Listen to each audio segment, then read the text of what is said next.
A paz do Senhor, meu amado e minha querida irmã. É um prazer muito grande poder voltar a falar com cada um de vocês neste momento para estarmos postando mais um comentário de uma das nossas lições da CPAD. Dessa feita, a lição de número 10, de 3 de dezembro de 2017. Estamos aí caminhando para o final desse trimestre das lições da CPAD aí do ano de 2017. E essa lição número 10, ela tem por título O Processo da Salvação. Esse tema vai estar nos apresentando a salvação como um processo efetuado por Deus na vida do homem, que tem um encontro com Ele. E nós veremos aqui alguns aspectos desse processo da salvação. Eu espero em Deus que essa lição possa também, como as demais, estar abençoando a minha vida e a tua vida em nome de Jesus. Desde já um abraço e é uma alegria muito grande poder voltar a comunicar com cada um de vocês. O textuário da nossa lição nos apresenta: Jesus respondeu: na verdade te digo, que aquele que não nascer da água e do Espírito não pode entrar no reino de Deus.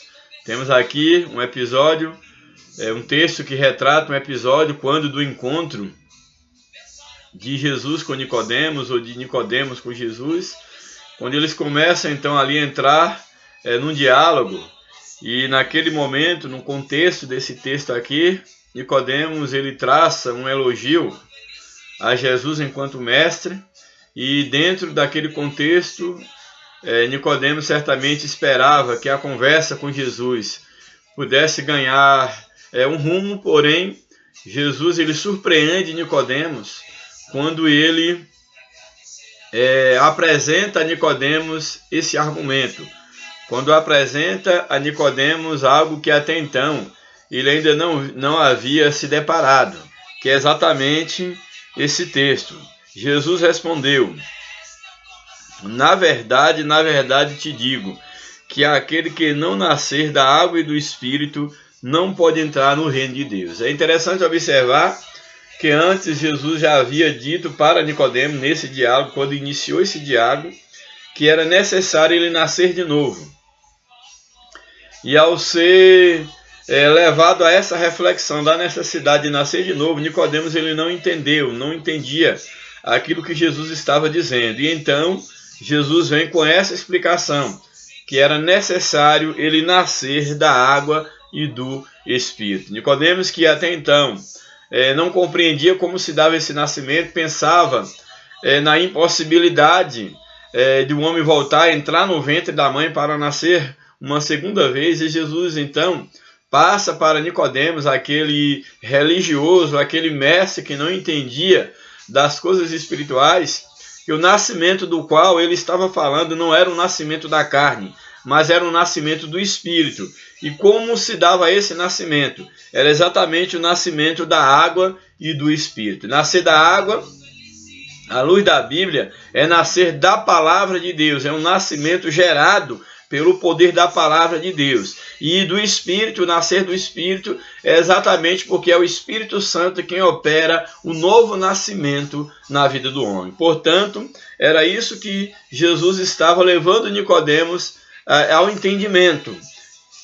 Na verdade te digo, que aquele que não nascer da água, não nascer da palavra, e não nascer do Espírito Santo, não pode entrar no reino de Deus. Então nós temos aqui esse texto que nos apresenta exatamente que dentro do processo da salvação, o novo nascimento é condição fundamental para o homem entrar no reino dos céus. É necessário que o homem ele seja limpado, ele seja purificado, ele seja nascido da palavra de Deus e concomitantemente nascido da ação do Espírito Santo. A verdade prática nos apresenta: o processo bíblico de salvação se dá por meio da justificação, regeneração e santificação do ser humano. Então aqui nesse texto aqui da verdade prática, o comentarista nos apresenta o processo da salvação aqui dividido em 3 partes: a justificação, a regeneração e a santificação do ser humano. Poderíamos aqui acrescentar o último passo, o último processo da salvação, que é algo operado totalmente por Deus, quando Deus estará completando aquilo que faltar na vida do homem, que é exatamente a glorificação.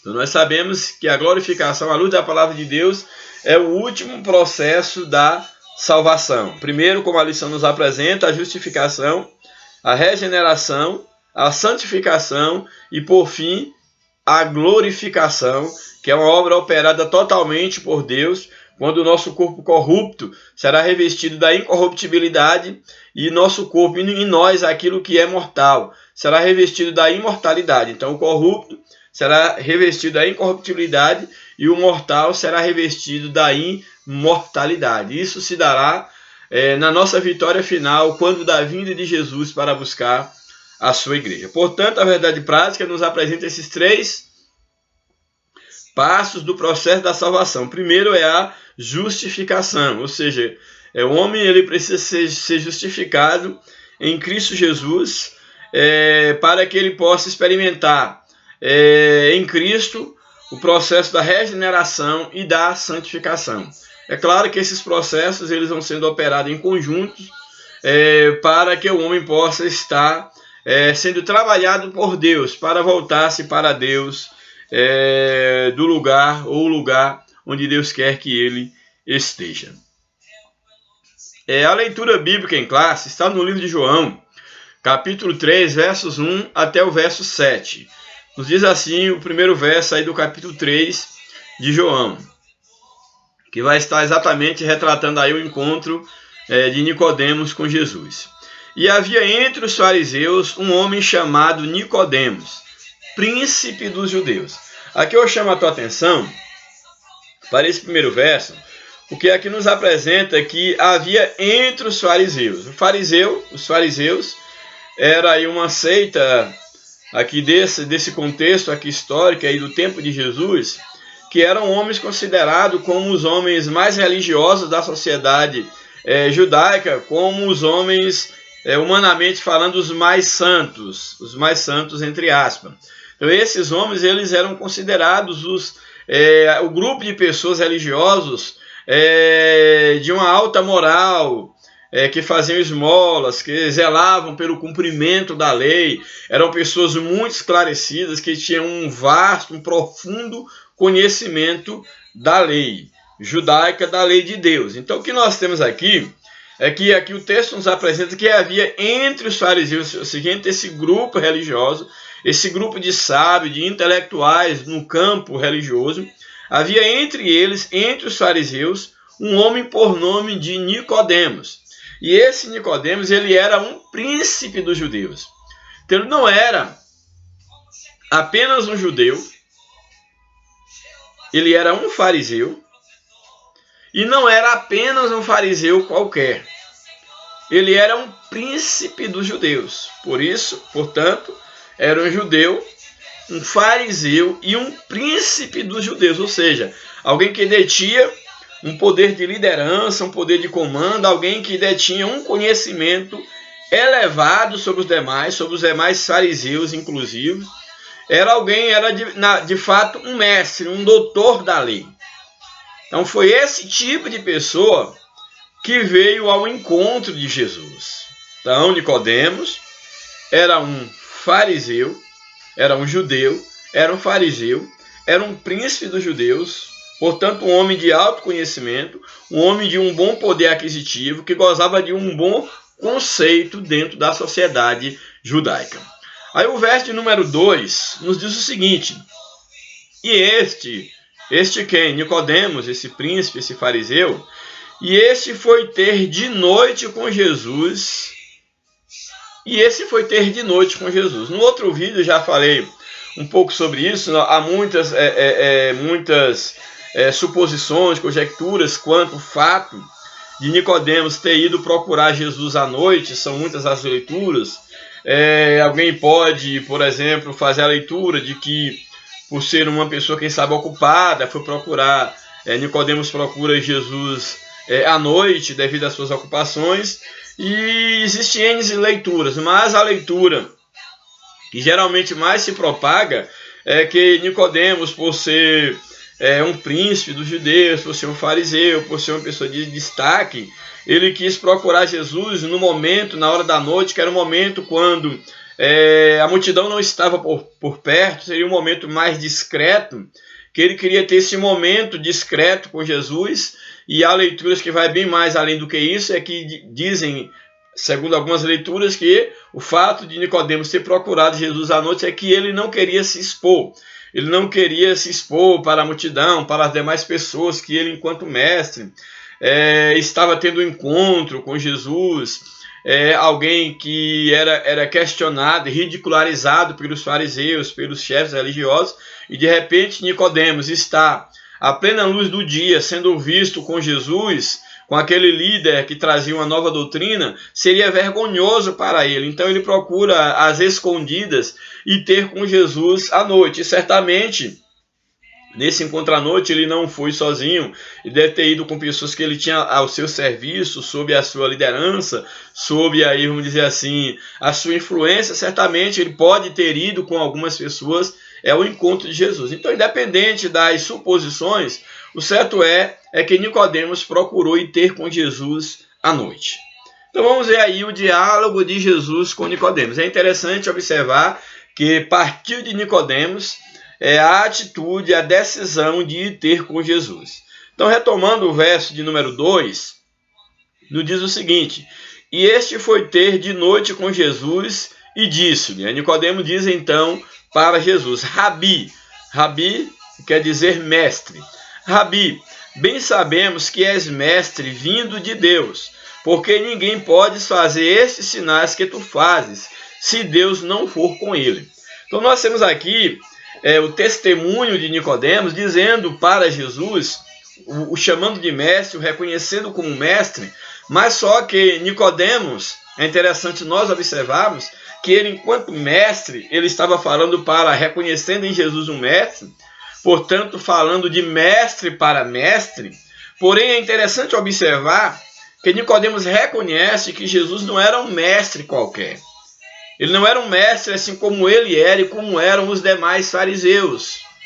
Ele percebe que Jesus era um mestre diferente, que ele era um mestre vindo da parte de Deus. Então Nicodemos, ele percebe isso em Jesus. Rabi, bem sabemos que és mestre vindo da parte de Deus. Por que Nicodemos chega a essa conclusão?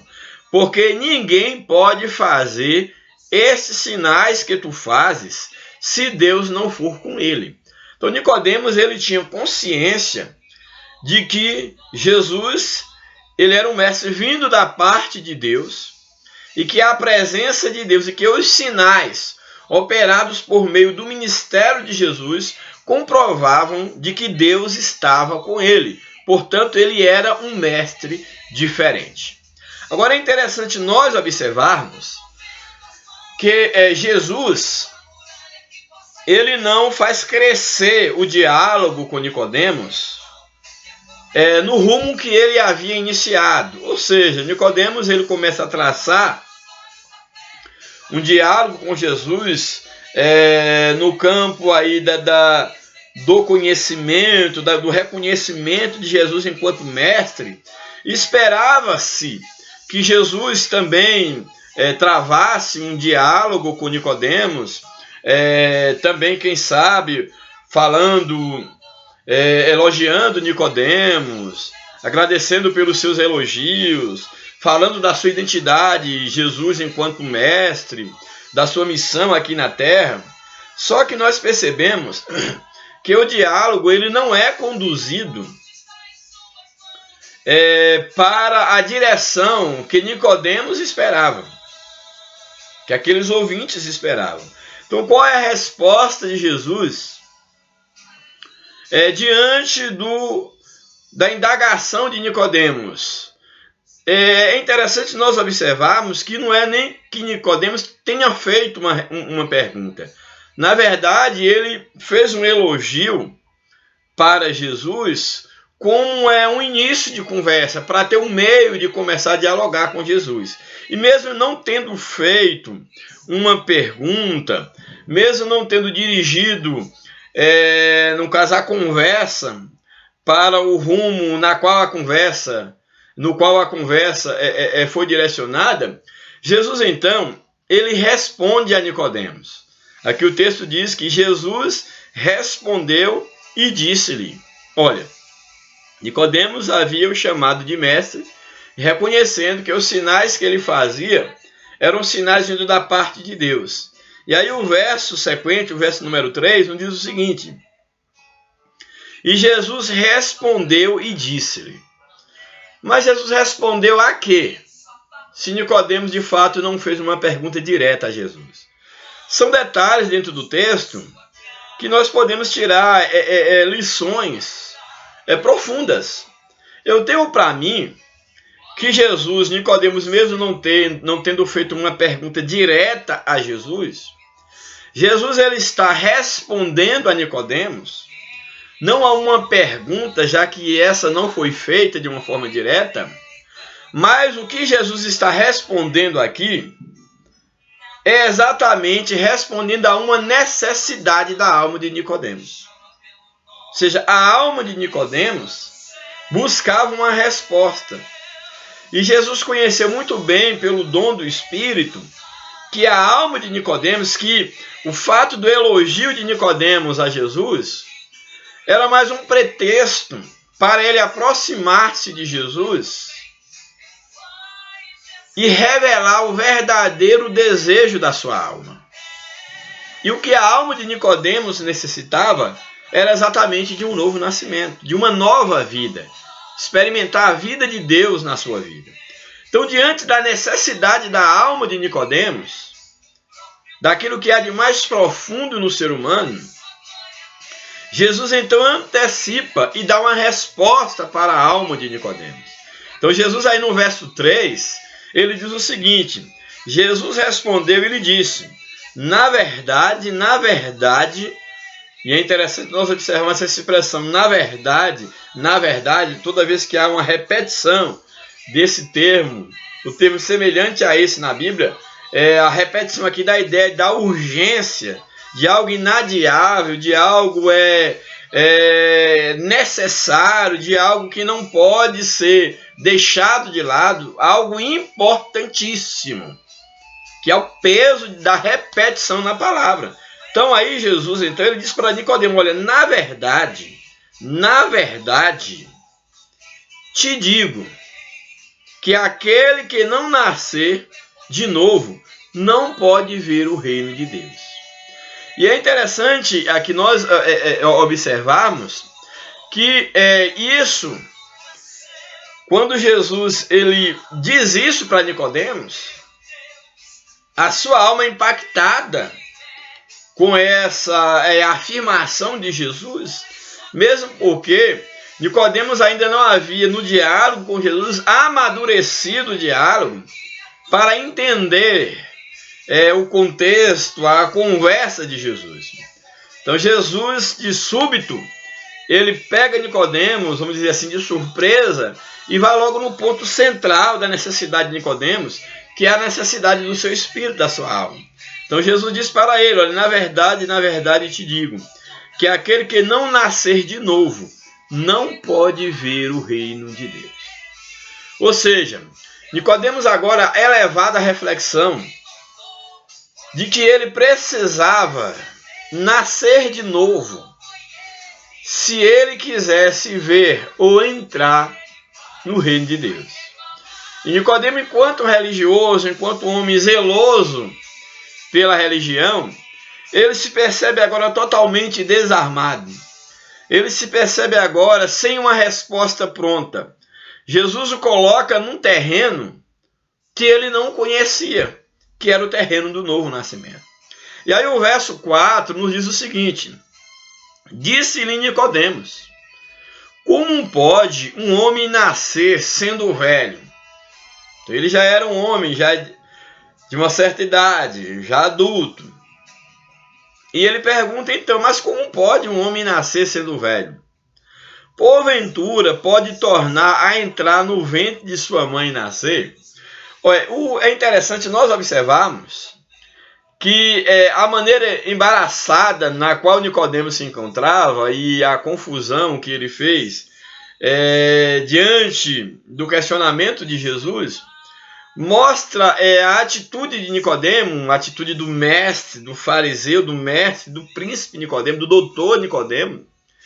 Mostra um certo questionamento, nós olhando, acompanhando a história e como conhecedores da palavra, e talvez porque nós estamos pós o evento Nicodemos, sou um tanto quanto ingênua a atitude de Nicodemos. É uma pergunta até mesmo boba nós olharmos no sentido de alguém que tinha um certo conhecimento da religião. Talvez pelo fato de nós já temos estudado, já conhecemos o exemplo, a resposta de Jesus e Nicodemos, mas olhando de fora aqui, nós olhando, parece um questionamento um tanto quanto infantil, um tanto quanto imaturo da parte de Nicodemo. Nicodemo, ele vai dizer como pode um homem velho, como pode um homem nascer de novo sendo velho? Porventura ele pode tornar a entrar no ventre de sua mãe? É claro que não. Nicodemos, ele sabia muito bem disso, e ele não estava entendendo que o que Jesus estava chamando para a reflexão era exatamente a ideia do nascer de novo, era num outro sentido, era num sentido metafórico e muito mais do que isso. Era num sentido espiritual e não no sentido físico. Aí o verso 5, Jesus responde. E Jesus respondeu, que é o texto que nós lemos aqui no texto áureo. Olha, na verdade te digo, Nicodemos, que aquele que não nascer da água e do Espírito não pode entrar no reino de Deus. Ou seja, Jesus agora começa a explicar para Nicodemos o que é o novo nascimento, que é o nascimento da palavra e o nascimento do Espírito Santo. Então esse é o tipo de nascimento que Jesus trazia a Nicodemos e veio trazer para toda a humanidade perdida. Aí o verso subsequente, Jesus continua explicando para Nicodemos. Olha, o que é nascido da carne, no caso o varão, o homem, o nascimento que Nicodemo pensava que seria entrar no ventre da mãe, aí Jesus diz, olha, o que é nascido da carne é carne, e o que é nascido do Espírito é Espírito. Não te maravilhes de ter dito, necessário vos é nascer de novo. E é interessante que aqui a expressão, quando Jesus diz para Nicodemos, aí no verso anterior, a partir do verso 3, quando ele diz, na verdade é verdade, te digo que aquele que não nascer de novo não pode ver o reino dos céus. E aí no verso número 5, Jesus diz, na verdade te digo que aquele que não nascer da água do Espírito não pode ver o reino dos céus. E no verso 6, ele vai dizer, o que é nascido da carne é carne, o que é nascido do Espírito é Espírito. Não te maravilhes de ter dito, necessário vos.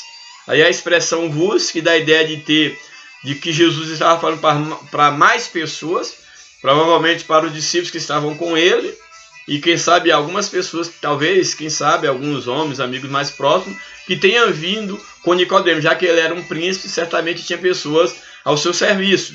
Então Jesus diz, olha, na verdade te digo que é necessário nascer de novo, e não te maravilho de ter dito, necessário vos é nascer de novo. Então Jesus, ele chama a atenção para Nicodemos e aqueles que estavam ali, mostrando a eles a necessidade de nascer do Espírito, porque o que é nascido da carne é carne, o que é nascido do Espírito é Espírito. E aí Jesus chama a atenção, olha, não te maravilhes, ou seja, não acha estranho eu ter te dito que é necessário nascer de novo.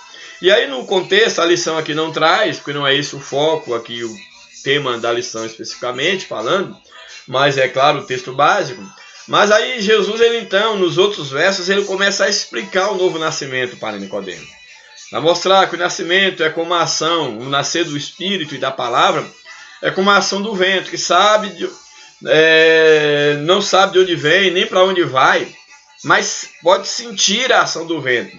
Assim é todo aquele que é nascido do Espírito, ou seja, aquele que é nascido do Espírito é dirigido pelo vento de Deus, e Deus o conduz da maneira que Ele quer, para onde Ele quer, e não podemos estar determinando, não podemos estar delimitando o trabalhar de Deus na vida do ser humano, porque é a ação do Espírito, assim como um vento sopra aonde quer, não sabe de onde vem e nem para onde vai. Assim é todo aquele nascido do Espírito. Bem, a introdução da nossa lição nos apresenta: o processo de salvação na vida do crente se dá em 3 aspectos: na justificação outorgada por Deus, na regeneração operada pelo Espírito Santo e na santificação como consequência de uma nova vida com Cristo. Todo esse processo é alcançado pela fé na crucificação, morte e ressurreição de Jesus Cristo, nosso Senhor. Então, mostrando que todo o processo é derivado da morte e ressurreição de Jesus Cristo, é uma obra operada pelo próprio Deus na vida do homem. Aí o primeiro tópico da lição nos apresenta justificados por Deus, é o título desse tópico. Primeiro subtópico: a natureza da justificação. A justificação evoca a ideia de um tribunal jurídico em que pesam terríveis e verdadeiras acusações contra nós, mas que por meio do sacrifício expiatório e substitutivo de Cristo se tornaram nulas. Assim somos declarados inocentes, cuja condenação foi substituída pela pena paga por Cristo na cruz. É um ato gracioso e amoroso de Deus para nós, sem interferência dos méritos humanos, cabendo aos homens somente crer, mediante a fé na obra que Jesus operou. Entretanto, cabe ressaltar que a fé é o meio instrumental para nos unir a Cristo, o nosso justificador, e não a causa da justificação. Logo, a justificação tem como consequência direta o perdão dos pecados e a reconciliação do pecador com Deus e a segurança da salvação e a santificação da vida eterna. A Bíblia diz que Cristo morreu para perdão dos nossos pecados e Ele morreu para a nossa justificação. Bem, então o que temos aqui sobre a natureza da justificação? Primeiro, nós vimos aqui, a lição nos apresenta que a justificação evoca a ideia de um tribunal, onde alguém está ali para ser condenado por terríveis crimes e de repente pesa sobre essa pessoa muitas acusações e de repente esse indivíduo ele é absolvido porque alguém pagou o preço, pagou o resgate pela sua vida. Alguém o substitui nessa condenação. E esse alguém foi exatamente, se tratando da salvação, foi exatamente Cristo, o que Cristo ele fez pelo homem na sua morte vicária, na sua morte substituta. Ele assume o lugar do homem, e então nós somos declarados inocentes por causa dos méritos de Cristo. Então em Cristo nós somos justificados. A Bíblia nos apresenta que não há mais nenhuma condenação para aqueles que estão em Cristo Jesus, mas é bom que se observa que estão em Cristo Jesus, não é que estão em uma religião. A condenação é para quem está em Cristo. Então, pelos méritos de Cristo, o homem, então, ele é justificado, mas é necessário que nós entendamos que a justificação é um ato gracioso, um ato gratuito, amoroso da parte de Deus. Não há nenhum mérito humano na justificação. É um mérito totalmente divino, é os méritos de Cristo. Cabe ao homem, então, somente crer nesse sacrifício, abraçar essa fé.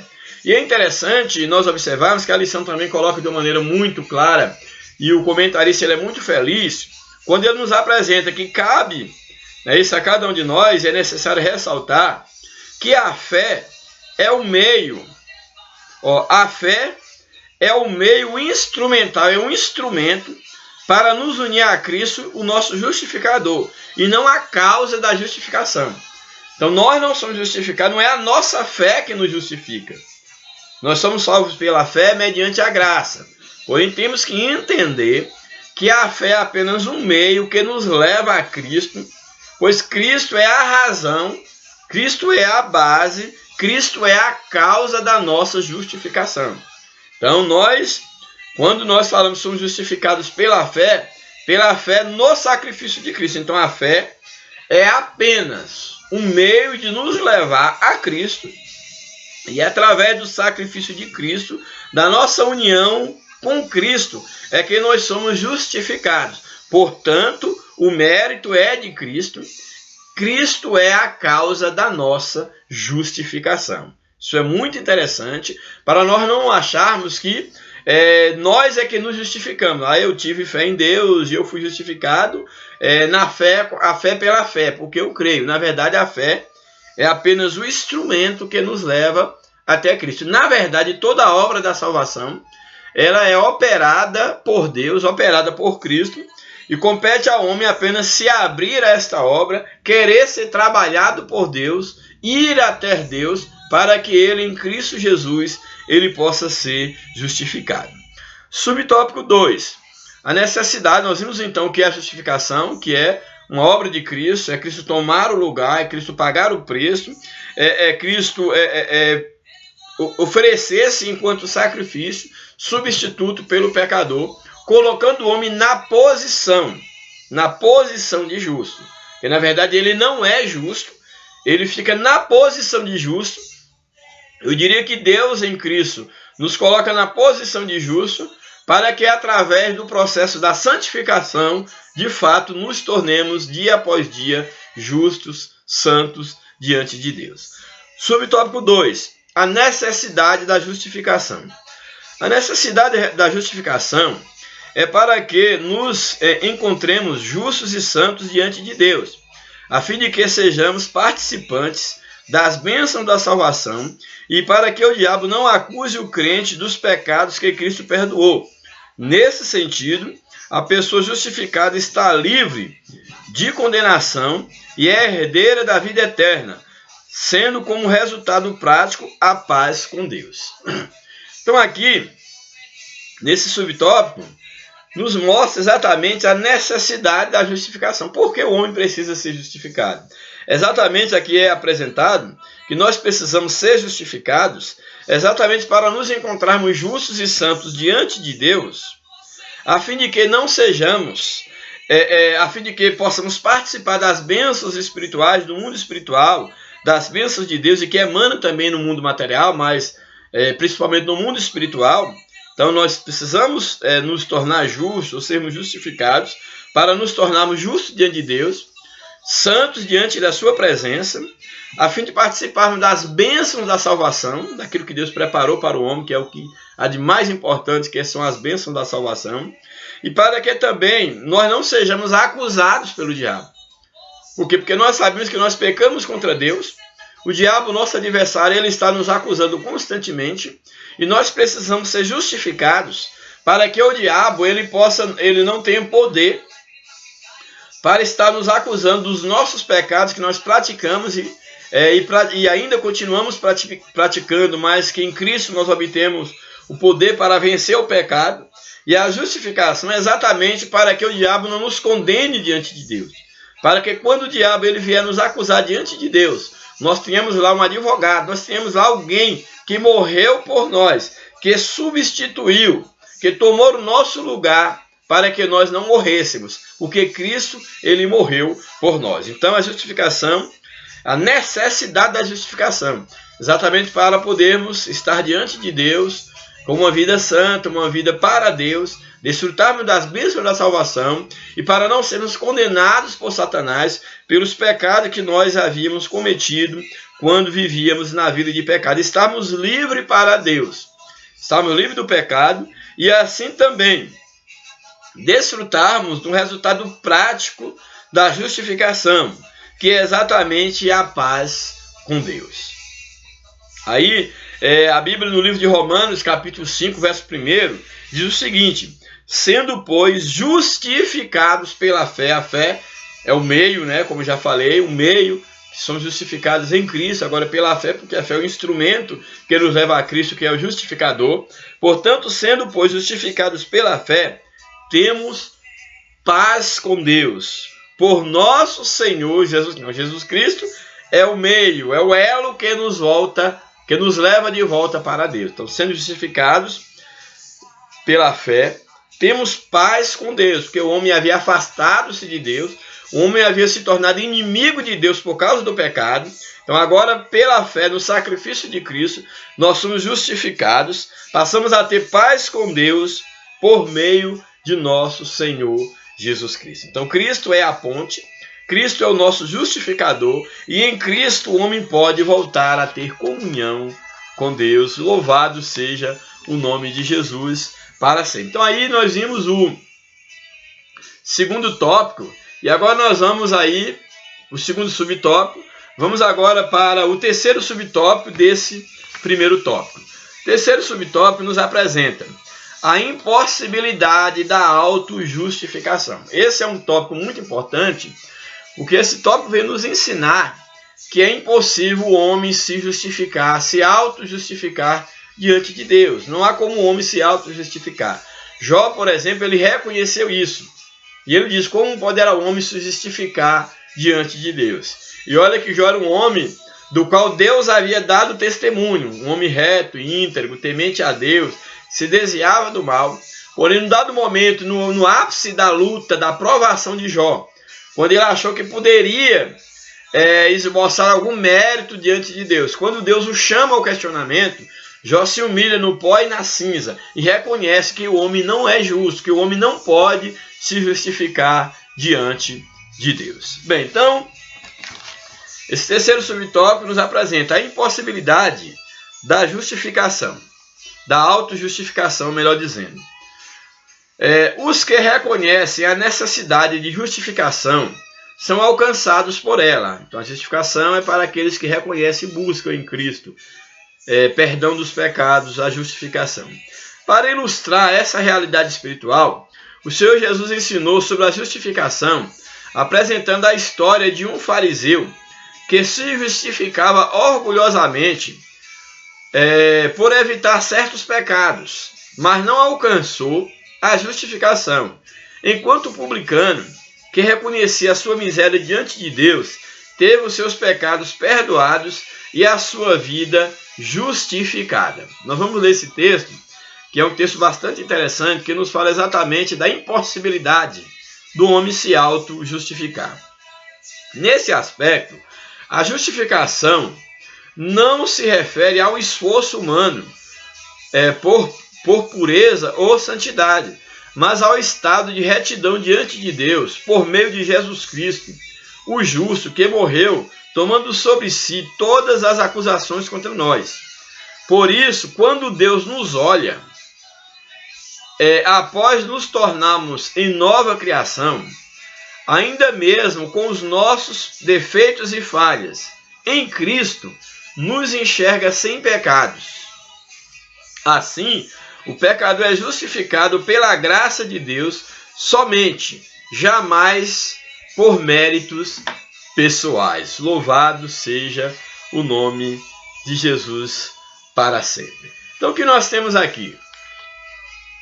Aqui nós temos duas informações que são bastante interessantes nesse subtópico sobre a impossibilidade da autojustificação. Primeiro aqui, eu quero ler aqui a última parte do texto para nós voltarmos para o estudo do verso apresentado. Quando diz, quando Deus, o comentarista, ele coloca, quando Deus nos olha, após nos tornarmos uma nova criatura em Cristo Jesus, ainda mesmo com os nossos pecados, com os nossos defeitos, em Cristo ele nos enxerga sem pecado. Ou seja, Deus ele nos vê através de Cristo. Ou seja, aqueles que tiveram um encontro com Deus por meio de Cristo Jesus, eles devem permanecer em Cristo, pois a maneira, o meio pelo qual Deus nos enxerga é sempre Jesus Cristo. É interessante nós observarmos que o homem pecou e o homem afastou-se de Deus. E o amor de Deus pelo homem, ele passa por Jesus Cristo. Nós somos amados por Deus por intermédio de Jesus Cristo.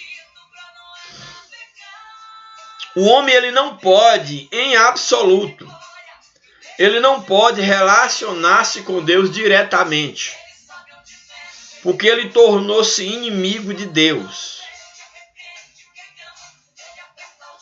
ele feriu a santidade de Deus. E Deus, para fazer justiça e ao mesmo tempo aplicar o seu amor, ele cobrou todo o preço do pecado em Cristo Jesus, o seu Filho. Mas ele cobrou o preço, a justiça.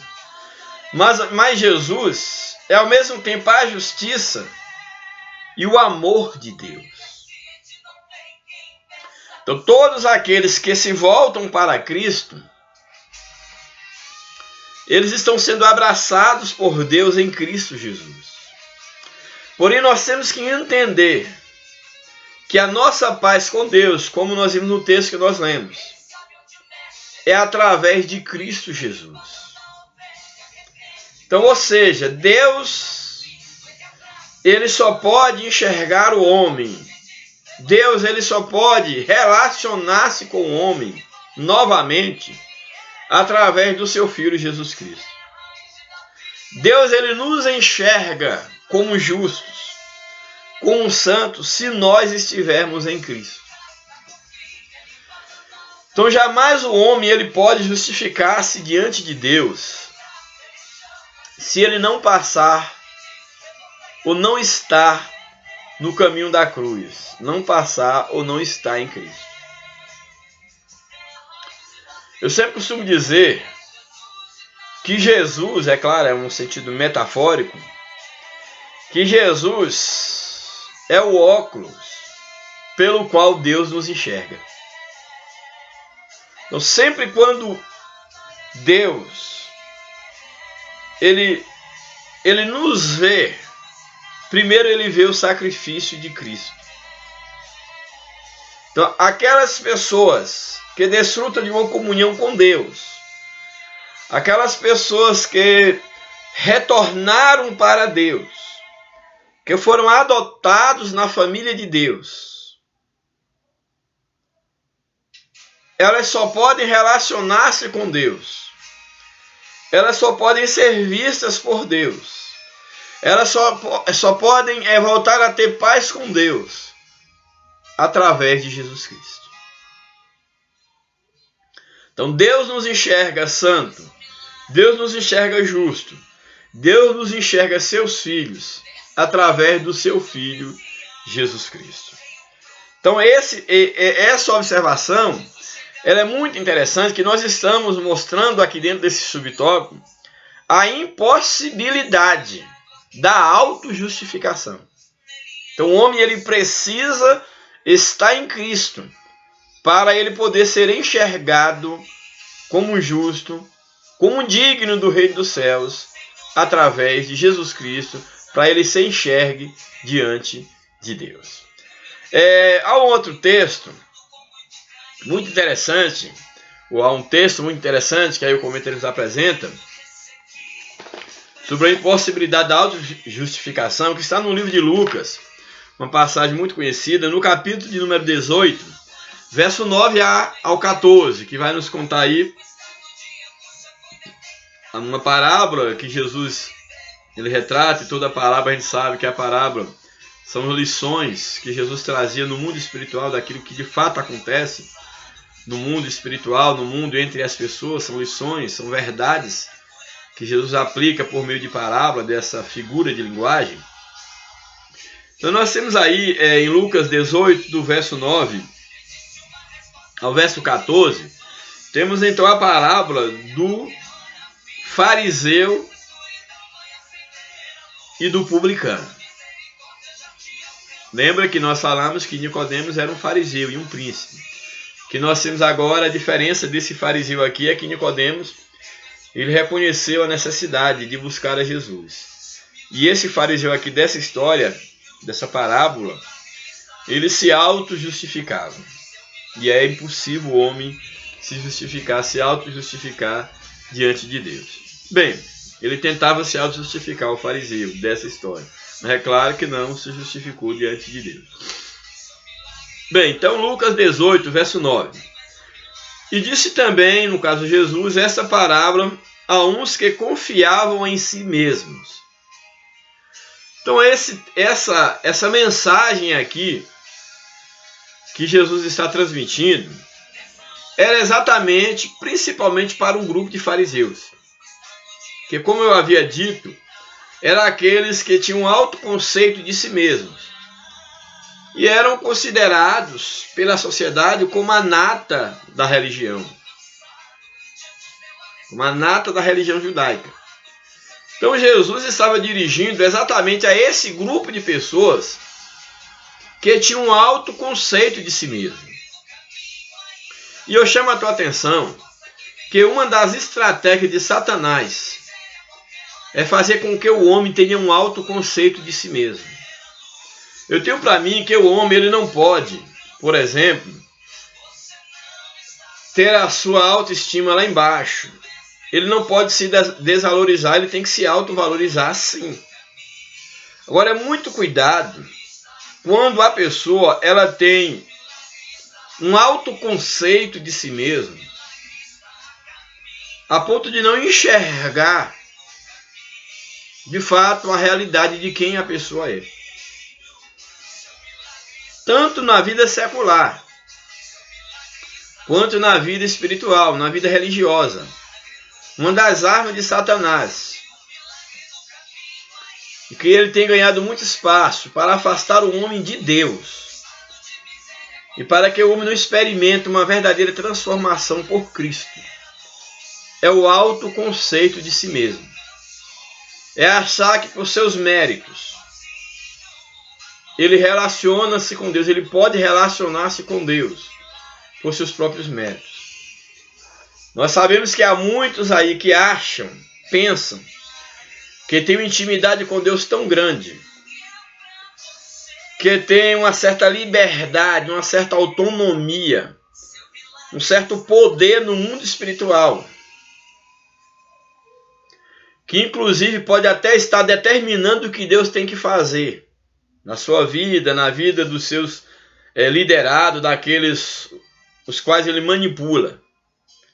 O que bem nós temos visto nos últimos dias são cristãos e líderes principalmente manipuladores, que têm um alto conceito de si mesmos, que tomam para si o título de homens de Deus, de ungidos de Deus, que parece que estão bem próximos do trono de Deus, que pode dominar as mentes, dominar as almas, pode escravizar as pessoas, pode amaldiçoar, pode fazer com que as pessoas cometam loucura de todos os tipos, porque eles são autossuficientes espiritualmente falando. Eles estão permanentemente diante do trono de Deus, que o que eles fizerem, Deus tem que assinar embaixo. E eu falo isso com tristeza, porque o que eu bem percebo, e certamente você percebe, são pessoas que as suas práticas, a sua vida, em termos de expressar o amor de Deus pelas almas, de amar os irmãos e não ver os irmãos como clientes,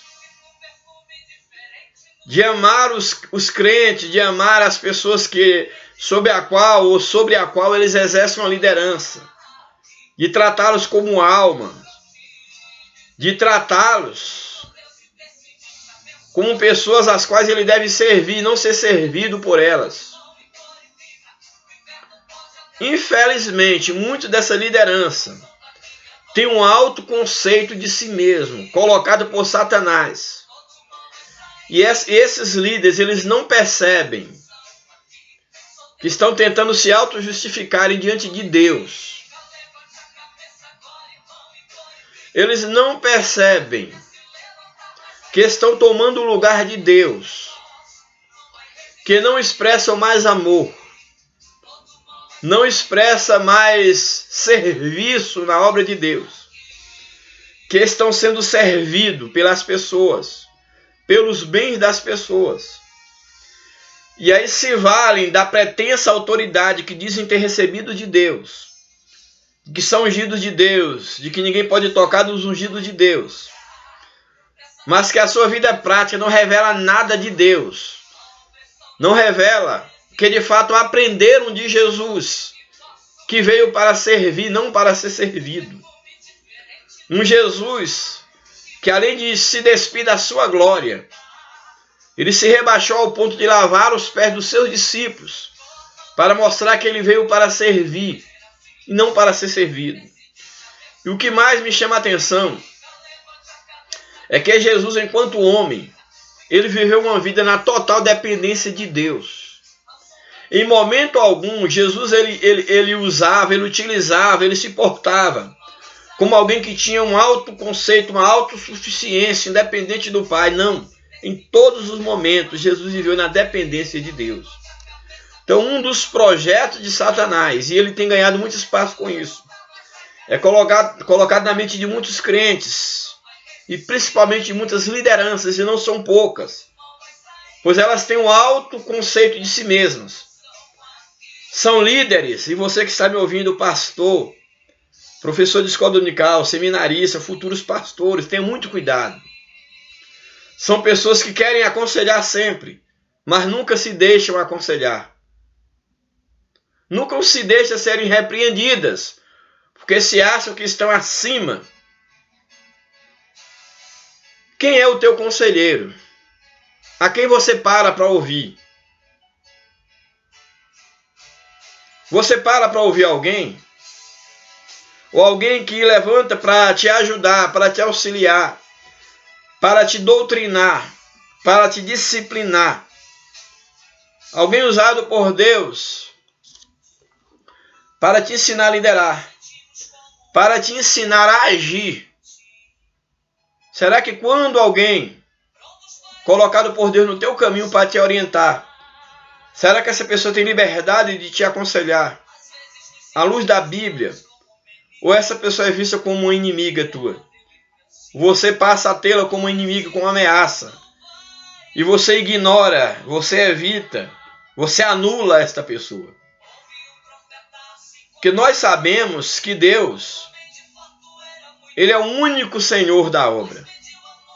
E a autossuficiência daqueles que não se deixam aconselhar, que não se deixam instruir, isso é uma obra do diabo.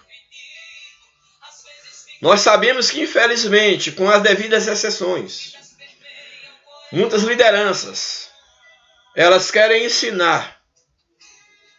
São boas para ensinar. São boas para aconselharem. Mas não são boas para ouvir. Não são boas para deixarem ser instruídas. Algumas até se recusam a participar de uma escola de liderança, de uma classe de liderança, de uma escola dominical, na qual, quem sabe, um irmão, um professor esteja ensinando, ele se sente diminuído por não querer sentar ali para ser instruído. Eu pergunto para você, líder, quem é o teu conselheiro? Ah, não, meu conselheiro é Deus. Sim, Deus é o melhor conselheiro. Jesus, ele é o maravilhoso conselheiro, mas ele é o conselheiro teu, da igreja. Mas de carne e osso, quem é a pessoa que você tem do seu lado? Que você para ouvir, que você para ser instruído. Então grave isso, abre essa pausa para te dizer isso. O autoconceito de nós mesmos pode ser uma ferramenta do diabo para nos distanciar da submissão à vontade de Deus. Então a autojustificação, o autoconceito é algo que pode nos afastar e nos afasta da direção de Deus. Então vamos ler esse texto, que esse texto ele é muito interessante. Como eu havia dito, ele foi direcionado às pessoas que tinham autoconceito de si mesmos. Então nos diz o texto, o verso 9. E disse também esta parábola a uns que confiavam em si mesmos, crendo que eram justos e desprezavam os outros. Aí o verso número 10 nos diz assim, aí a parábola que Jesus trouxe para ensinar esse tipo de pessoa. 2 homens subiram ao templo, ao lugar de culto, à igreja, na nossa linguagem atual, o templo. 2 homens subiram ao templo a orar. Os dois em certa medida, expressava um sentimento religioso. Os dois foram ao templo para orar, para falar com Deus.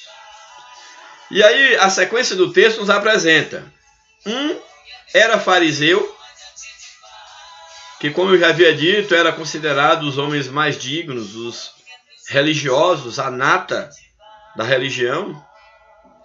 E o outro era o publicano. O que era um publicano? Quem era os publicanos? Publicano eram cobradores de impostos, eram pessoas odiadas pelos judeus, eram considerados ladrões. Eles cobravam imposto para o Império Romano, cobravam imposto do seu próprio povo. Eram pessoas odiadas, eram pecadores. E agora é interessante nós observarmos que Jesus, ele apresenta exatamente esses dois indivíduos. Um fariseu, que aos olhos humanos era um homem santo, era um homem respeitado, era um homem puro, era um homem digno de respeito. E um publicano, que era um homem rejeitado, que era um pecador, que era um homem digno. E essa imagem ela pode ser transportada para os dias de hoje. Quantas das vezes, só pelo fato de alguém ser religioso, seja qual for a religião, essa pessoa já é tida por muitos, infelizmente, como se a religião em si, o título que ela ostenta em si, fosse o suficiente para definir o seu caráter. E aqueles que não pertencem a um grupo, ou se pertencem e não estão em evidência, são vistos como indignos, ou como menos dignos. E aqui Jesus nos traz exatamente essa lição, os ensinamentos de Jesus. É importante nós fazermos uma observação que ele tem lições eternas. E Jesus pega exatamente esses dois indivíduos, essas duas figuras, esses dois modelos sociais, para nos trazer uma lição. Os dois religiosos, o primeiro apresentavam sentimentos religiosos. Os dois foram ao lugar do culto, os dois subiram ao templo e os dois foram orar, foram falar com Deus. E a história ela continua se repetindo. Muitos vão aos lugares de culto, vão às igrejas. Pessoas de diferentes graus, pessoas de diferentes identidades religiosas, pessoas de diferentes situações sociais, continuam indo às igrejas. Crentes de vários tipos, e todos eles continuam sendo enquadrados por Jesus como pertencentes a um desses dois grupos, ou fariseu ou publicano. Eu espero que depois de nós continuarmos na explicação desse texto, que você possa se certificar de qual desses dois grupos você faz parte quando sobe ao templo, quando vai à casa de Deus, quando sobe ao templo para orar. E aqui a ideia de orar é só uma representação de tudo aquilo que alguém pode fazer quando vem à casa de Deus. Então vamos ver o que o texto ele nos apresenta aqui na sequência. Dois homens subiram ao templo a orar, um fariseu e o outro publicano. Verso de número 11. Fariseu tem que vir em primeiro lugar, como sempre a própria Bíblia fala que sempre ele queria o primeiro lugar, e não é por acaso que Jesus o coloca em primeiro lugar. E não é diferente no dia de hoje. Fariseu na igreja é sempre aquele que quer ser visto, é aquele que quer ter a preeminência, é aquele que quer cantar em primeiro lugar, é aquele que quer sempre falar, é aquele que quer sempre tocar trombeta É aquele que quer sempre estar em evidência que ele faz, que ele acontece, que ele é um bom dizimista, que ele ora, que ele prega, que ele é o santo, que ele é o melhor. Sempre. A história sempre repete. O fariseu sempre o fariseu é aquele que faz questão de que todos vejam quem ele é. E ele continua existindo. E como existe. Bem, então o fariseu, a Bíblia nos apresenta no verso 11, o fariseu estando em pé, e a ideia aqui do estar em pé é significativa. Ele estando em pé, ele não ajoelha, ele não baixa a cabeça, ele está em pé, de peito erguido, de cabeça erguida, imponente, como os fariseus da atualidade. O fariseu estando em pé, orava consigo desta maneira. A ideia aqui de dizer orar consigo, ela é emblemática porque alguém pode entender ele orar consigo no sentido de estar falando, conversando consigo mesmo, já que tem pessoas que falam consigo mesmo em voz, mas aqui mais precisamente também a leitura, e eu creio que ela caminha para esse sentido, da ideia de falar consigo é falar na sua mente, falar interiormente, está mentalizando ali na sua própria mente. Então ele falava em sua mente, falava consigo mesmo. O fariseu estando em pé e ele estava orando. Aí ele falava consigo mesmo, por certo, para que o outro que estava ali ao lado orando, ele não escutasse a sua oração. Isso justifica mais ainda essa leitura, de que de fato ele estava orando em silêncio na sua mente. Então ali o fariseu consigo mesmo, estando em pé, ele orava consigo mesmo dizendo: ó Deus, graças te dou. Olha, ele chama Deus de Deus, reconhece Deus. Ele dá graças a Deus, oferece uma ação de graça, que aparentemente seria algo louvável. Reconhecer Deus como Deus, dar ações de graça a Deus, é tudo aquilo que Deus exige de nós. Porém é triste sabermos que tipo de ação de graça esse fariseu estava dando a Deus. E na verdade não era para Deus. Na verdade essa ação de graça, ela não foi aceita por Deus, pelo contrário. Era uma ofensa a Deus. E aí devemos ter muito cuidado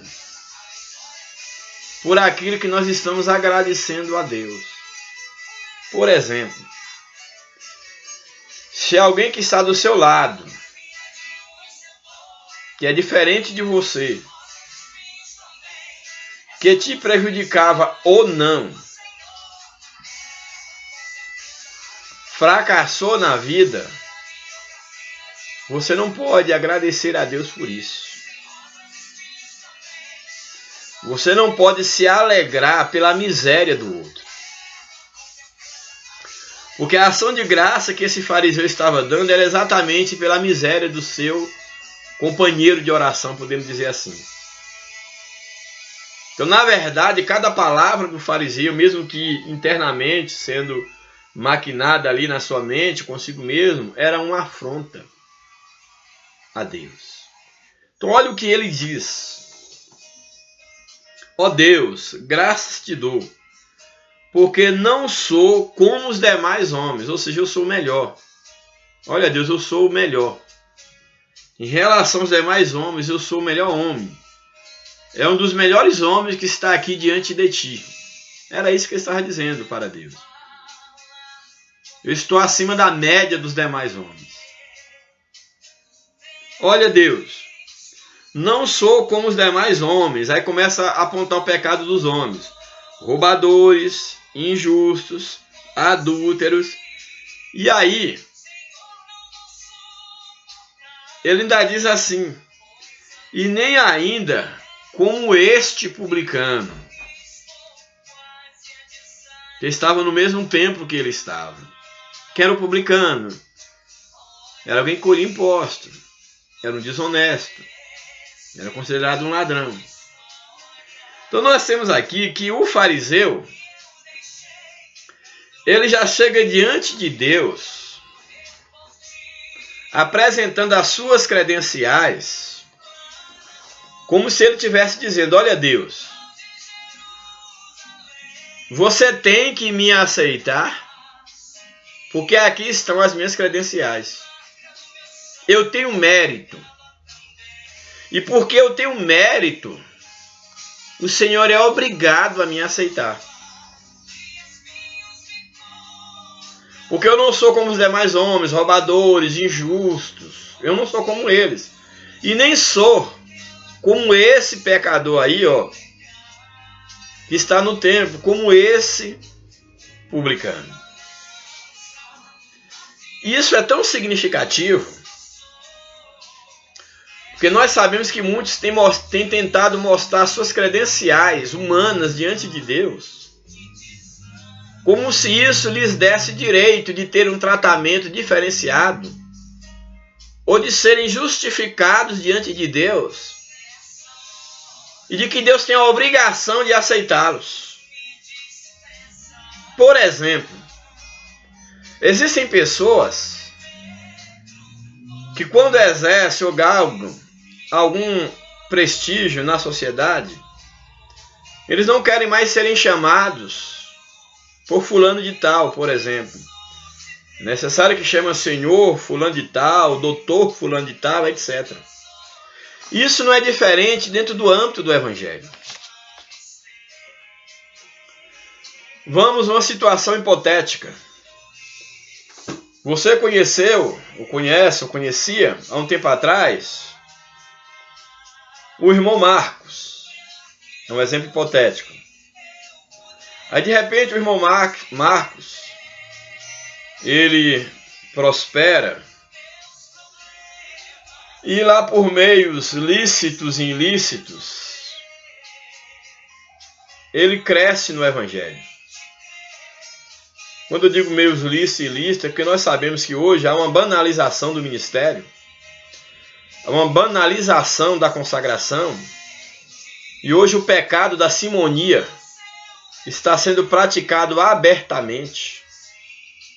Líderes que consagram pessoas a fim de obter apoio ao seu reinado, e aí vendem consagração em troca de um apoio, em troca de presentes, em troca de favores.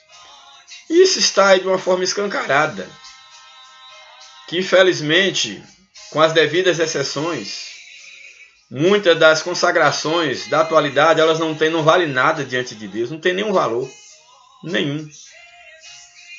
Nem todos aqueles que hoje ostentam o título de um diácono, um presbítero, um evangelista, um pastor, nem todos eles são pastores diante de Deus.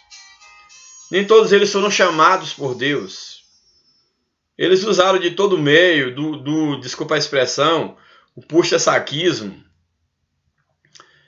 derrubando um ao outro para chegar ao poder, se vendendo a consciência, vendendo a dignidade, vendendo princípios, para serem usados como uma plataforma de apoio para aqueles que estão destruindo a vida espiritual da igreja, que estão enriquecendo às custas do sofrimento de muitos, para aqueles que estão mais afastando o povo de Deus do que aproximando-os de Deus.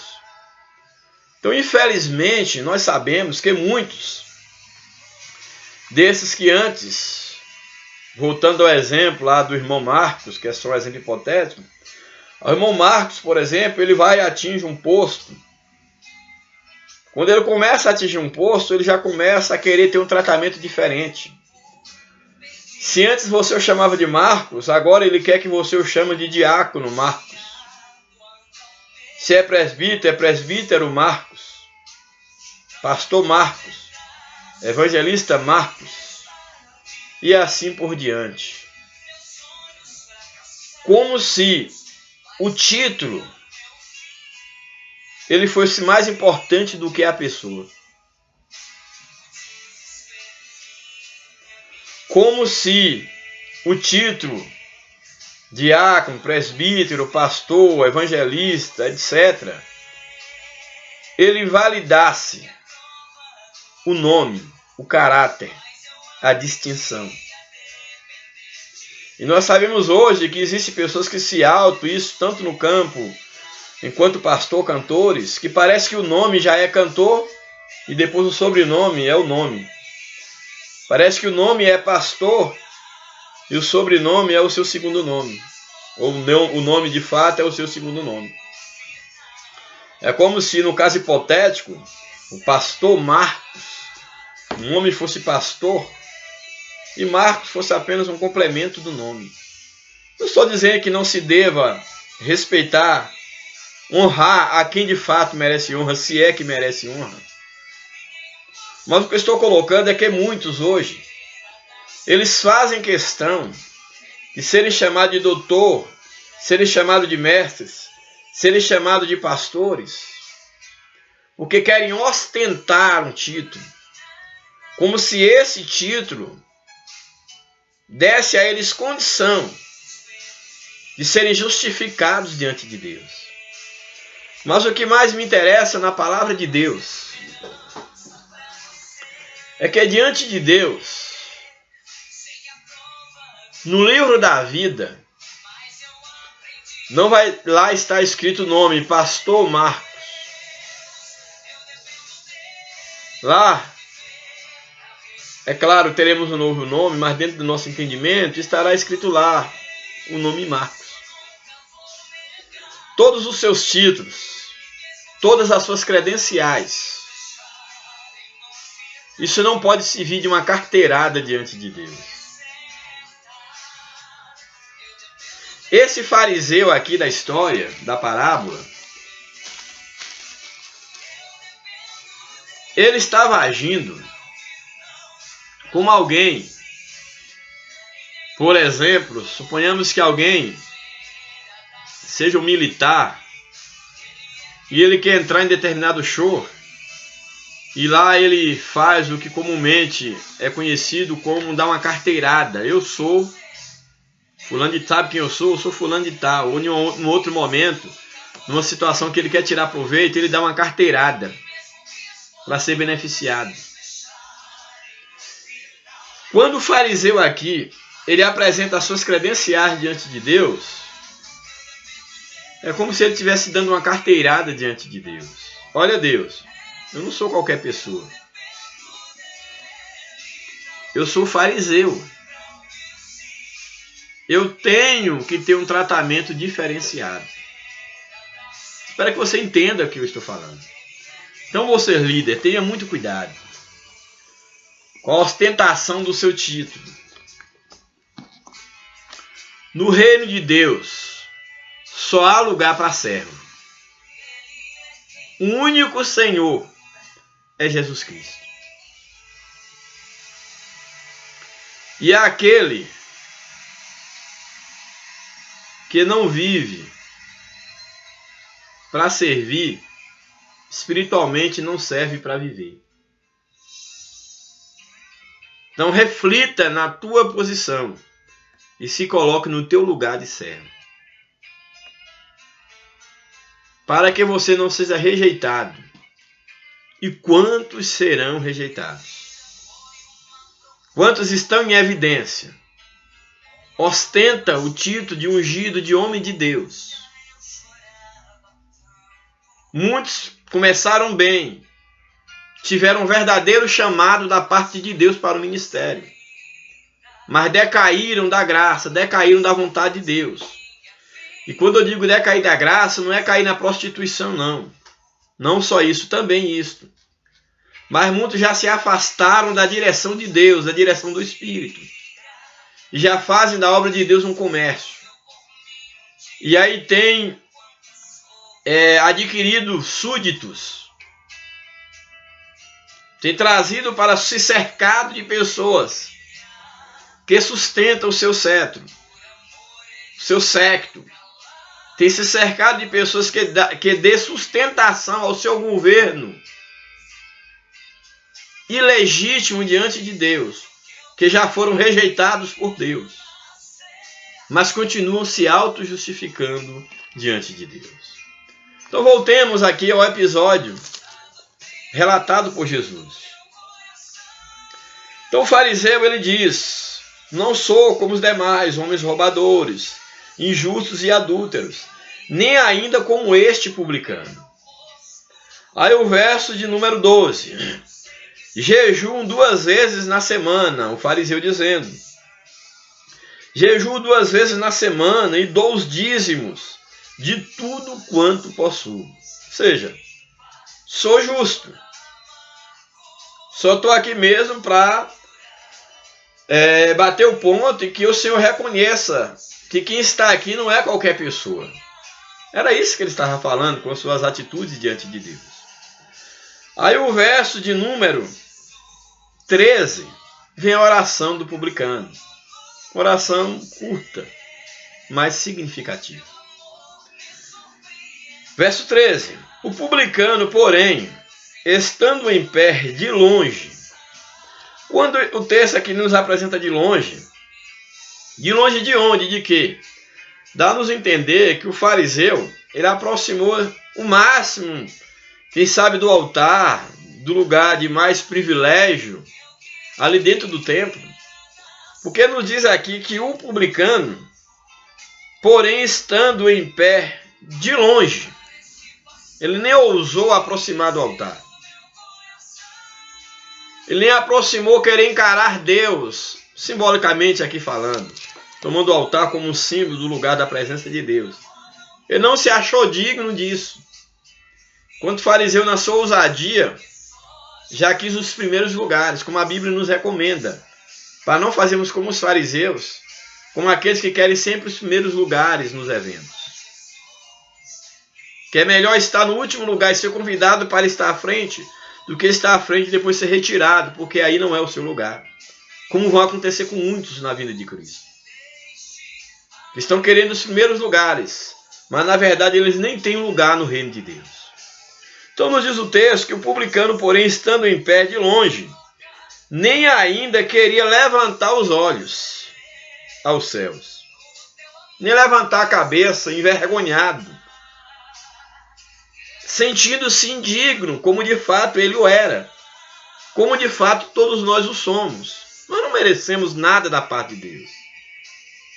Então diz o texto que de longe nem ainda queria levantar os olhos aos céus, mas ele batia no peito. Gente, a ideia de bater no peito é no sentido de assumir-se. É como nós dizemos aí, popularmente nós falamos, quando alguém olha, eu me garanto. Ele batia no peito dizendo, olha, eu assumo, eu me garanto que eu sou indigno. Eu não preciso vestir máscara, porque eu sei quem eu sou. E muitas das vezes é o que está faltando em muitas pessoas, é se assumir. Eu sempre costumo dizer que a religião é o melhor lugar para você usar uma máscara. Eu até diria que ela ensina, ela exige que você use uma máscara. Mas Cristo, ele não veio estabelecer uma religião. Cristo, ele veio trazer o homem a viver com Deus, um novo estilo de vida. Então esse publicano, ele batia no peito, reconhecendo. Ao mesmo tempo que ele bate se reconhecendo, ele bate se indignando. Se apresentando diante de Deus como indigno. Ele está, a ideia do bater no peito aqui é se humilhar, se reconhecendo.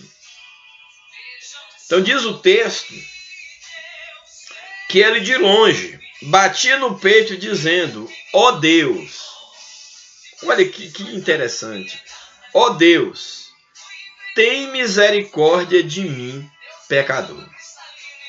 Essa é as únicas palavras que nessa parábola aqui Jesus registra, Jesus coloca na boca do publicano, do pecador. Vamos comparar as duas orações? A oração do fariseu. Ó Deus, graças te dou, porque não sou como os demais homens, roubadores, injustos e adúlteros, nem ainda como este publicano. Jejuo 2 vezes na semana e dou dízimo de tudo quanto possuo. Essa é a oração do fariseu. Agora a oração do publicano. Ó Deus, tem misericórdia de mim, pecador. Olha, nós vemos aqui que o publicano simplesmente ele faz uma oração verdadeira. Ele não tenta apresentar para Deus uma coisa que ele não é. Ele chega diante de Deus, aqui está um pecador, tem misericórdia de mim, eu sou indigno, nem quis me aproximar. Agora tenha misericórdia de mim. E a Bíblia diz que há um coração contrito, Deus não despreza. Quantas das vezes nós viemos na casa de oração, na igreja, no templo, para orar, e a gente apresenta diante de Deus, e até percebemos outros apresentando, querendo ou não a gente escuta, uma oração tão técnica, escolhendo palavras bonitas para impressionar tanto a Deus quanto a alguém que está do nosso lado, caprichando no rebuscamento das palavras, dando uma lição de teologia para Deus e para os demais que estão ao nosso lado, dando uma aula de Bíblia, dando uma boa impressão da nossa situação diante de Deus, fazendo uma boa propaganda da nossa comunhão com Deus, da nossa vida com Deus, do que nós viemos ali fazer diante de Deus. E aí oramos uma oração muito bonita, muito linda, muito bem articulada, mas que pouco tem a ver com a nossa realidade. Que na maioria das vezes não diz nada da nossa situação, do nosso homem interior. E nós vemos aqui que diante da esplêndida oração do fariseu e da pequena oração sincera do publicano, ó Deus, sou um pecador, tem misericórdia de mim. Qual foi a reação de Jesus, a reação de Deus? Vamos ver o que nos diz o verso seguinte. Verso 14, Jesus diz: Digo-vos que este, no caso, o publicano, digo-vos que este, já que a última fala é do publicano e este é o pronome aí demonstrativo que retoma o elemento mais próximo, digo-vos que este desceu justificado para a sua casa. Este quem? O publicano. E aquele não, ou seja, o fariseu. Então Jesus está dizendo que diante de Deus, o publicano foi justificado porque a sua justificação foi em Deus. Ele pediu a Deus, reconheceu os seus pecados e pediu a Deus misericórdia. E Deus o justificou. Mas aquele que apresentou a sua autossuficiência, ele não foi justificado. E aí o texto encerra: porque qualquer que a si mesmo se exalta, será humilhado. E qualquer que a si mesmo se humilha, será exaltado. A Bíblia diz: humilhai-vos debaixo da potente mão de Deus, para que a seu tempo ele vos exalte. Então é melhor ser humilhado diante de Deus e pelos homens agora,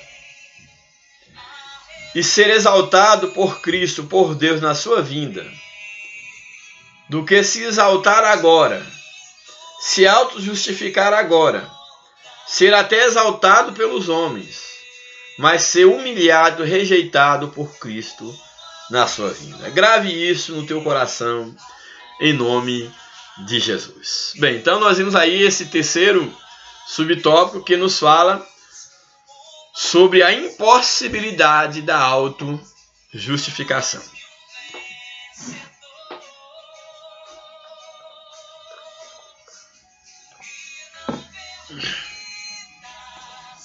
Vamos para o segundo tópico da lição,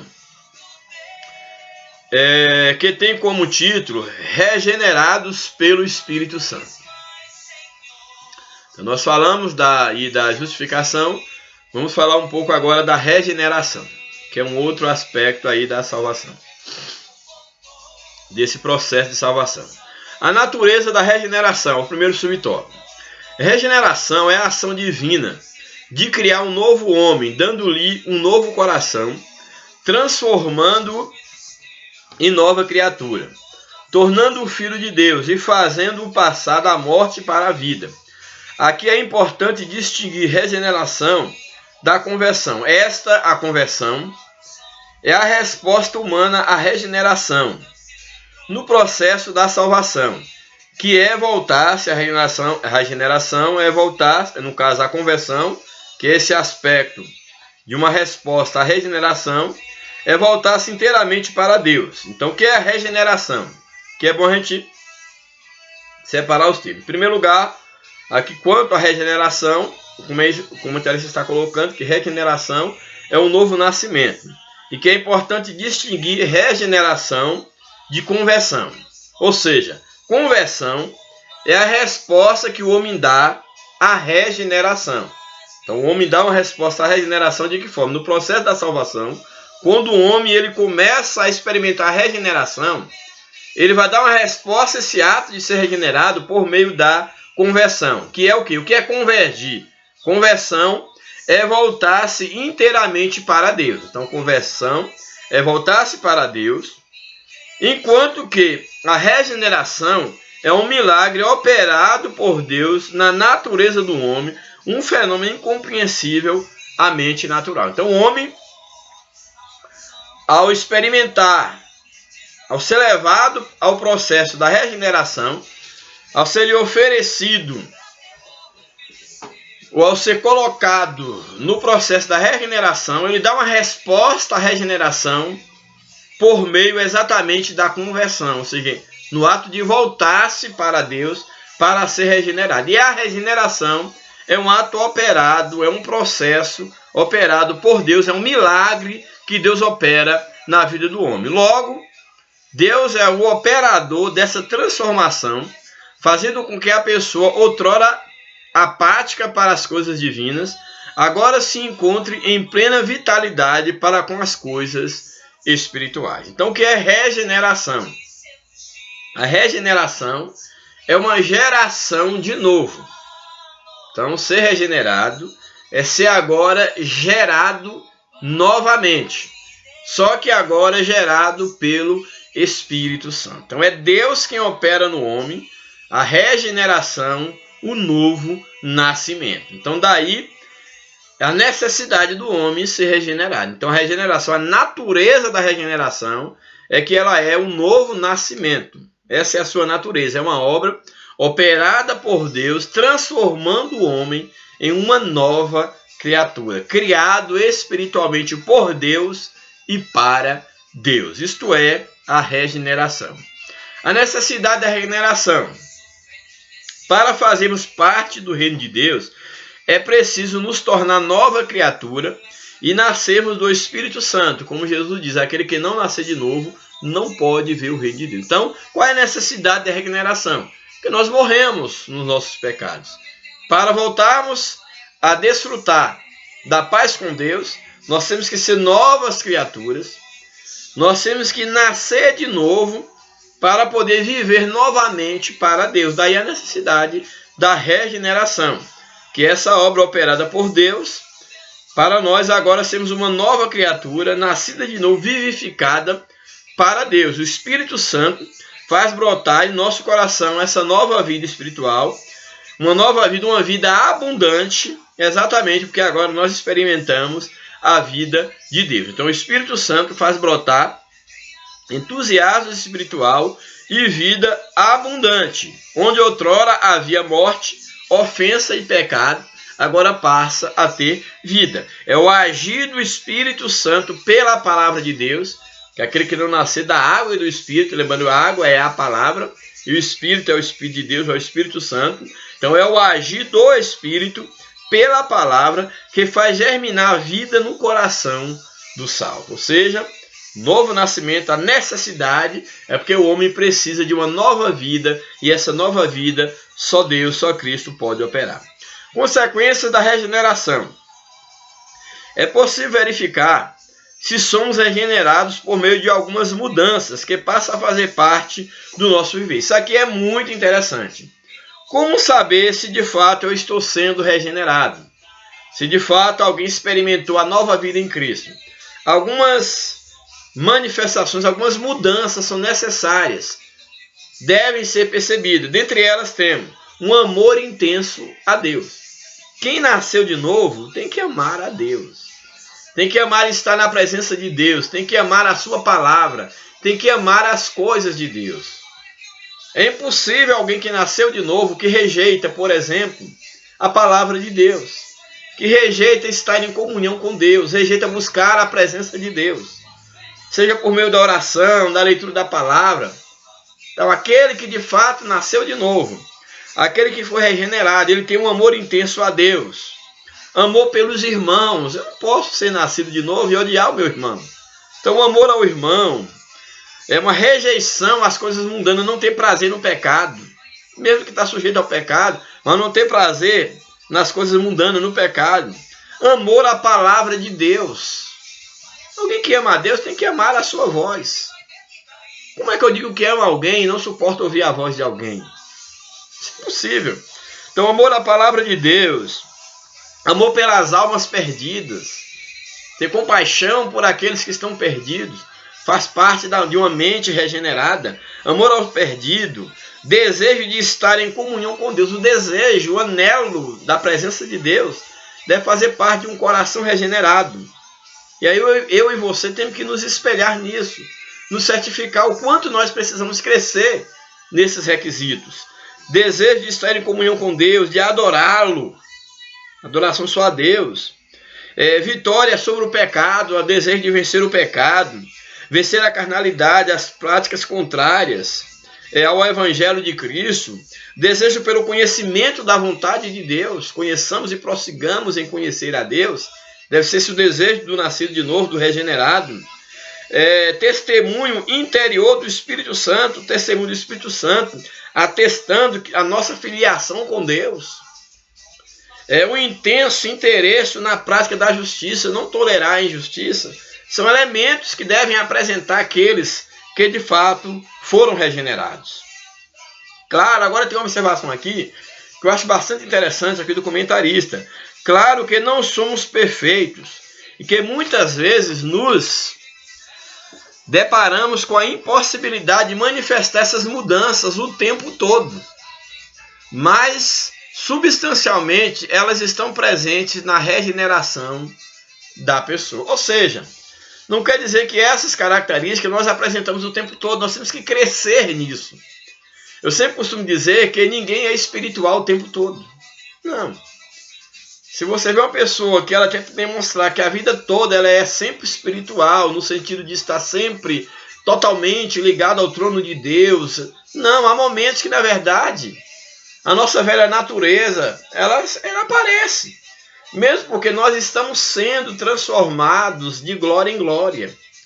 Nós estamos sendo trabalhados na nossa alma, no nosso espírito, no nosso corpo, no nosso entendimento. Então, de vez em quando, essas mudanças, elas falham em nossa vida. Não é o tempo todo. Ninguém é espiritual o tempo todo. E você sabe do que eu estou falando. Muitas das vezes nós viemos para a igreja, nós nos colocamos diante de Deus e fazemos muitos planos. E ali nos sentimos gigantes na fé. E até nós pensamos que vamos permanecer sempre naquele nível espiritual. Quando pensa que não vai muitos dias, nós nos sentimos totalmente desanimados. Não resta muita coisa daquele homem, daquela mulher que parecia ser um gigante espiritual. Que nós ainda estamos na carne, não adianta nos enganar. Agora só que o regenerado, ele está constantemente sendo trabalhado e deixando ser trabalhado por Deus. Lutando contra essa velha natureza. E recebendo força e recebendo mudança. E a cada dia ele vai se renovando a cada manhã. Sendo uma nova criatura a cada manhã. São aspectos da regeneração, do novo nascimento na vida do cristão. Aí nós vamos então agora para o último tópico da lição. O tópico de número 3. Santificados em Cristo. Então falamos da justificação, falamos da regeneração e agora vamos falar desse último processo da salvação apresentado na lição, que é o processo da santificação. Então esse último tópico, o tópico 3, santificados em Cristo. Primeiro subtópico, uma consequência da salvação. A santificação é o processo pelo qual o crente se afasta, separa do pecado, para viver uma vida inteiramente consagrada a Deus, desenvolvendo nele a imagem de Cristo. É um processo de cooperação entre o crente e o Espírito Santo, que se inicia no momento da justificação do salvo. Então nós somos salvos, Deus nos coloca na posição de justo, para que através da santificação de fato nos tornemos justos. Então a cooperação do Espírito Santo e do crente, que se inicia no momento da justificação do salvo. Isto é, Deus vê o crente como santo, ainda que a santidade dele precise ser aperfeiçoada. No processo de conversão, a santificação é outorgada ao cristão, porque Deus o vê santo, separado e amado por ele, o nosso Pai. Nesse sentido, estamos firmados em Cristo e os pecados não têm mais lugar em nossas vidas. Então, qual é a consequência da regeneração, da justificação? É exatamente uma vida de santidade. Então, a consequência da salvação é exatamente isso. Que após sermos justificados, estamos sendo regenerados, nós vamos o quê? Vivendo uma vida de santidade. O Espírito Santo ele vai estar trabalhando na vida do crente e levando a uma vida de santidade.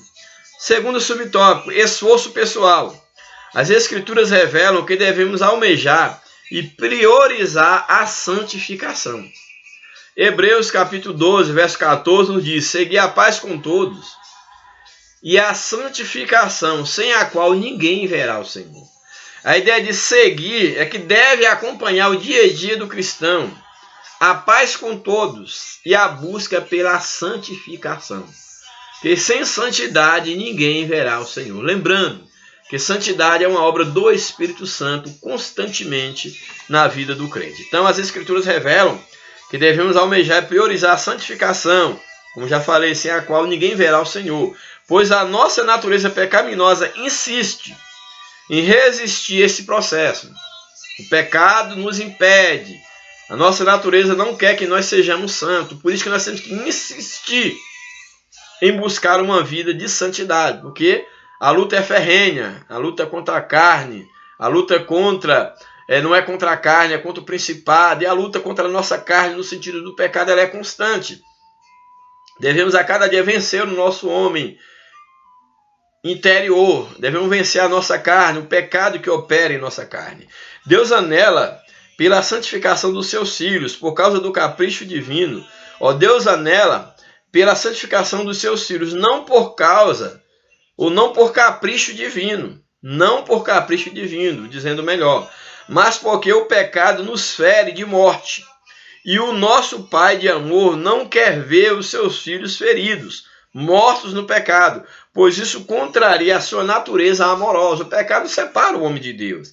Assim, para sarar a ferida do pecado, ele enviou seu Filho para nos libertar do pecado, a fim de vivermos uma vida santa. Então a vontade de Deus é a nossa santificação. Último subtópico, o desafio de sermos santos. Às vezes achamos que podemos ser continuamente bons e santos. Então muitas das vezes nós podemos nos enganar, achar que podemos ser continuamente santos. É aquilo que eu falei. Nós não somos espirituais o tempo todo. Então aqui o texto, o comentarista, ele é muito feliz quando ele coloca: às vezes achamos que podemos ser continuamente bons e santos. Aí no livro de 1 João 1,10 nos diz o seguinte: se dissermos que não pecamos, fazemos-lo Cristo, fazemos Deus, fazemos-lo mentiroso, e a sua palavra não está em nós. Se de fato a palavra de Deus está em nós, ela serve exatamente para nós nos espelharmos nela e percebermos que nós somos pecadores. Mas para um grande pecador há um grande Salvador. Então é interessante nós admitirmos e observarmos que nós não somos bons e nem santos o tempo todo. Nós temos que admitir que nós somos pecadores. E esse ato de admitir, nós dependemos disso. Admitir que somos pecadores é condição para nós nos lançarmos no braço de Cristo e continuarmos na dependência dele. Para admitir-se pecador é condição para o homem continuar dependendo de Deus. Para que o texto nos apresenta, se dissermos que não pecamos, que somos santos o tempo todo, somos espirituais o tempo todo, que nós estamos fazendo Deus de mentiroso e a sua palavra não está habitando em nós. Louvado seja o nome de Jesus.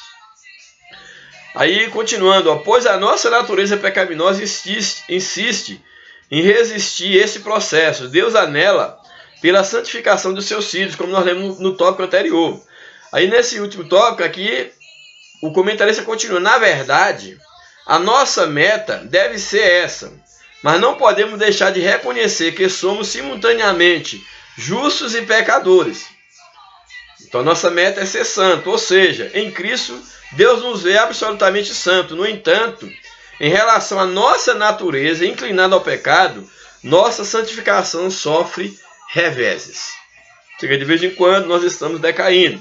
Romanos capítulo 7, verso 15, há um testemunho muito forte do apóstolo Paulo, quando ele diz assim: porque o que faço não aprovo. Ou seja, o pecado eu faço, mas não aprovo o que faço. Pois o que quero fazer é a vontade de Deus. Pois o que quero não faço, mas o que aborreço, isso faço. Então Paulo aqui, que é considerado um dos grandes homens da Bíblia, um homem que tinha uma comunhão com Deus extraordinária. Paulo, em momento algum, Paulo se colocava como um super-homem. Paulo tentava se auto-justificar, como muitos infelizmente fazem.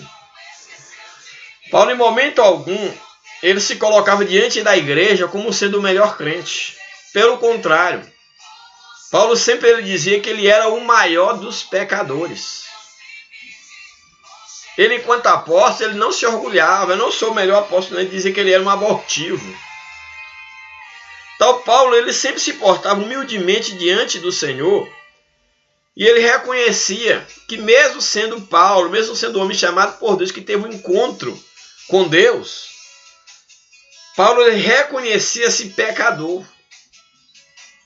Paulo, ele reconhecia as suas fraquezas e em momento algum, Paulo, em nome de uma espiritualidade fantasiosa, ele anulava a sua humanidade. O que nós temos percebido é que, infelizmente, a religião e muitos líderes têm construído pessoas doentes, espiritualmente falando, que querem que essas pessoas sejam espirituais o tempo todo e tentam anular a sua humanidade. Eu tenho para mim que Cristo, ele transforma, mas a religião, quando ela não está a serviço de Cristo, ela deforma as pessoas.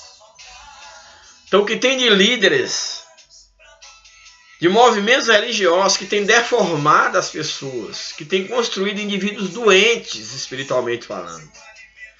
Pessoas que, quando pecam, não conseguem conviver com as suas fraquezas, estão aí se autodestruindo, muitos até indo para o caminho do suicídio.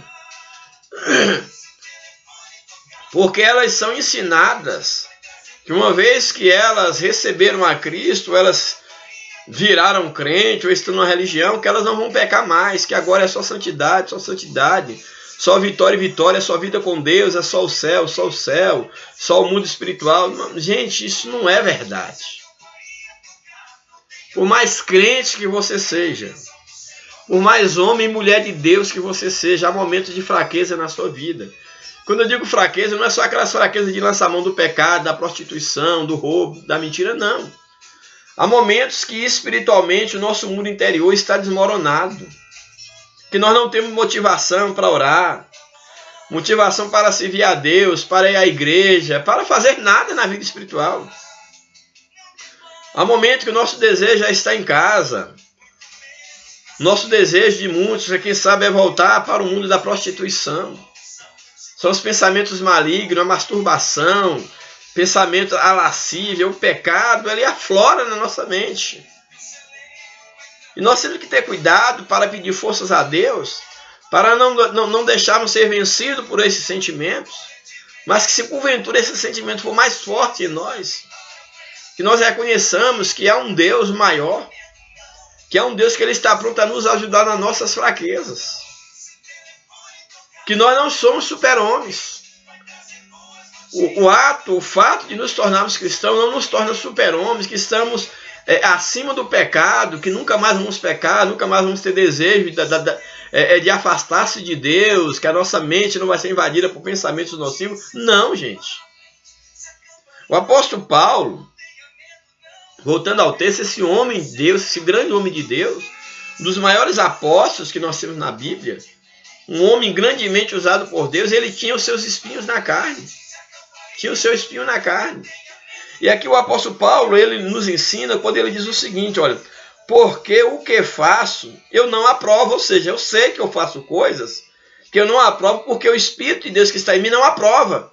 São os meus erros, os meus pecados, as minhas fraquezas. Então o que faço, não aprovo. Pois o que quero fazer, isso não faço. Mas o que aborreço é isso que eu faço. E aí no momento mais à frente ele vai dizer, quem me livrará dessa lei do pecado? O pecado está no nosso corpo. Daí a necessidade de estarmos vencendo a cada dia um gigante na vida espiritual. A regeneração é um processo, e a santificação que deve nos acompanhar durante toda a nossa vida. A cada dia, olha, vamos mudando a cada dia. Não há ninguém, e a própria Bíblia apresenta isso, não há ninguém tão impuro que não possa se aprofundar mais na impureza, no pecado. E não há ninguém que seja já tão santo que não precisa se santificar mais ainda. Então, gravem isso no teu coração. A salvação é um processo. Aí vem o arrependimento, vem a justificação, a regeneração, a santificação. Isso é um processo contínuo.